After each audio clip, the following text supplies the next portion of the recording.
2023. Jadi saya akan mempresentasikan tentang Rakit Creative House dengan tagline Creative Fire Business.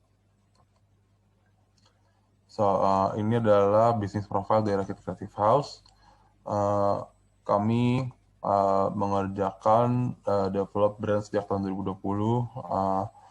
Kami memiliki beberapa service, antara lain influencer marketing, graphic design, content creation, social media management, product and photo shoot, product video shoot.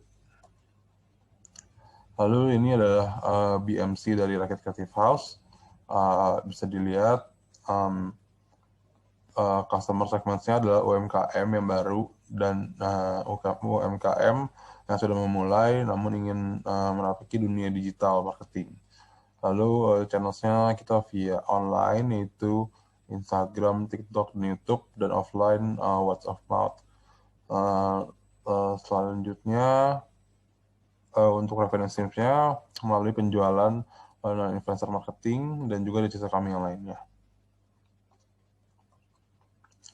Lalu ini untuk external analysis-nya. Yang pertama menggunakan tools pastel analysis. Yang pertama ada political.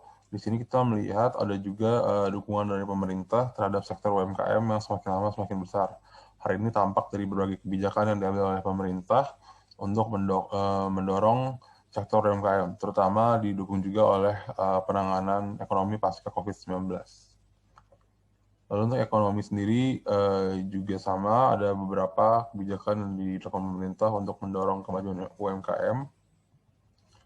Sosial memperlihatkan data pada tahun 2020 sejumlah angka yang cukup besar mencapai lebih dari 50% jumlah PHK di Indonesia, sehingga mendorong pertumbuhan UMKM juga.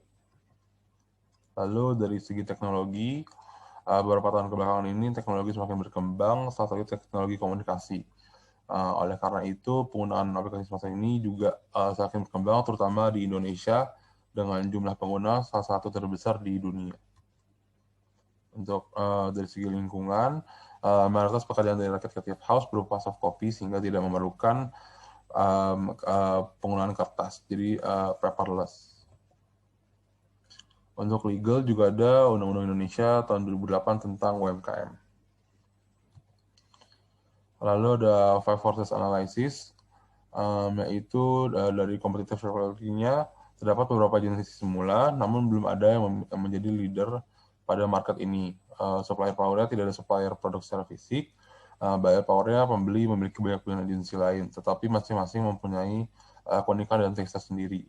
Trade of substitution-nya ada beberapa agensi di beberapa kota besar di Indonesia. Trade of new entry-nya cukup memungkinkan munculnya perusahaan agensi baru melihat dan ada pasar sekarang jumlah permintaan cukup banyak. Untuk internalnya, yang pertama mengenai value chain, bisa dilihat pada gambar berikut ini untuk value chain analysis.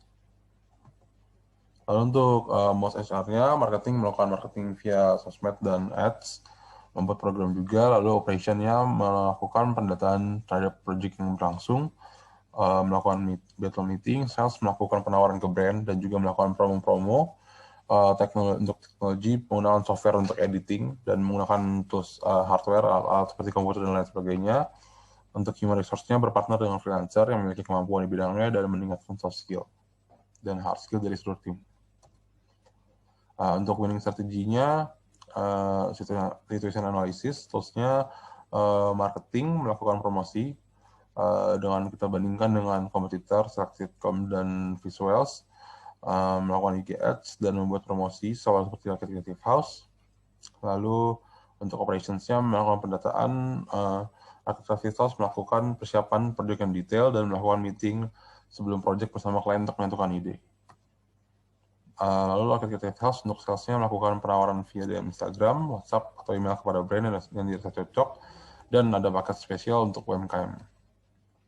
Dari teknologinya, Rakit menggunakan sementara masih menggunakan software pribadi yang mungkin masih terbatas, dan juga masih menggunakan peralatan pribadi yang masih terbatas juga. Human resource-nya sekarang bekerjasama dengan beberapa freelancer yang berpengalaman dan sesuai dengan kriteria, berusaha meningkatkan kualitas sumber daya manusia untuk meningkatkan kualitas pelayanan juga. Selanjutnya ada SWOT analysis. Di sini memiliki beberapa strength, opportunity, threat, dan weakness. Seperti yang saya lihat pada di diagram berikut. Namun yang mau ingin dilihat di sini, salah satu strength-nya adalah menjadi salah satu one-stop social media marketing dengan holistic service dan juga memiliki program fit to budget, di mana klien bisa datang dengan nominal yang diajukan dan bisa kami buatkan paket sesuai dengan kebutuhan. Untuk diamond analysis-nya, ada staging, differentiator, arena, vehicles, dan economic logic pada gambar berikut. Untuk blue channel analysis-nya, hal yang ingin kami eliminir adalah slow respon customer, detail dan pricing yang tidak jelas, keterlambatan pengerjaan, dan ketidaksesuaian konsep. Sementara itu ingin kami raise adalah kepuasan customer, kepercayaan customer, dan juga optimasi sosial media dari customer. Yang di-reduce adalah jumlah revisi karena kesalahan, kesulitan klien dalam menggambarkan detail konsep, waktu klien untuk memikirkan ide. Dan yang ingin kami create adalah informasi yang jelas mengenai service dan pemasaran, program rakyat UMKM, fit to budget, dan good deal package. Nah, ini seperti yang dijelaskan tadi. Lalu dari template for innovation yang kami pilih, dari profit model, satunya di-highlight adalah bundle pricing. Lalu untuk networking adalah collaboration, consolidation, merger acquisition, atau open innovation. Dari product performance is to use featured aggregation. Lalu untuk structure ada IT integration, knowledge management, process standardization, efficiency, lean production, product system, product bundling, sama seperti bundle pricing di atas, dan product service platform dan integrated offering. Lalu untuk service-nya ada guarantee, added value, supplementary service, personalized service, ada co-branding, dan brand extension untuk brand. Lalu untuk channel ada go direct dan risk verification. Untuk customer engagement ada personal automation, experience simplification, dan personalization. Lalu untuk winning execution-nya bisa dilihat pada mapping berikut. Dari tujuan besar untuk maksimal profitability. Untuk dari bagian finansialnya bisa menjadi dua, yaitu increase revenue dan reduce cost. Untuk customer-nya increase brand awareness, increase satisfaction, dan customer acquisition. Untuk internal prosesnya dan learning growth-nya seperti di diagram berikut. Ya, untuk target sendiri dari segi finansial adalah kenaikan 30% secara annual dan penurunan 10% untuk cost. Dari segi customer sesuai dengan angka berikut. Dari internal proses. Selanjutnya untuk sustainable competitive advantage, bisnis skenario-nya seperti Pak Islan menjelaskan, output yang pertama diharapkan adalah kemudahan mendapatkan perizinan usaha, meningkatnya budaya untuk berusaha, menjaga kegiatan berusaha yang ramah lingkungan, usaha yang go digital dan melalui internet dan sosial media, dan optimasi bisnis melalui sosial media, khususnya Instagram. Lalu dalam diagram impact and uncertainty matrix didapat dua yang paling high uncertainty dan high impact adalah meningkatnya budaya untuk berusaha dan optimasi bisnis melalui Instagram. Nah, ini ekstrem outcome yang pertama, dengan A1 meningkatnya budaya berusaha, A2 menurunnya budaya berusaha, B1 optimasi bisnis melalui sosial media, khususnya Instagram. Yang kedua, kurangnya kesadaran optimasi bisnis melalui Instagram. Nah, bisa lihat pada skenario paling berikut, untuk yang kolom A1, B1, hal ini mendukung kemajuan usaha dari segi kuantitas dan kualitas, serta memberikan data yang lebih menarik bagi calon investor. Selanjutnya untuk A1, B2, menyajikan data mengenai peluang yang bisa diperoleh melalui optimasi bisnis di Instagram. Untuk A2, B1, pesimisme daripada pelaku usaha yang merasa bahwa persaingan terlalu ketat.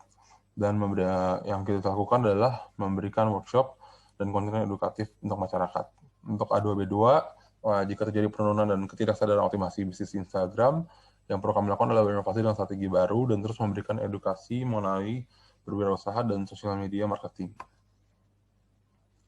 Nah, ini adalah skenario dari kami. Ada beberapa SWOT strategi, yaitu peningkatan jumlah tenaga kerja dan munculnya brand lokal dengan skala internasional. Thank you.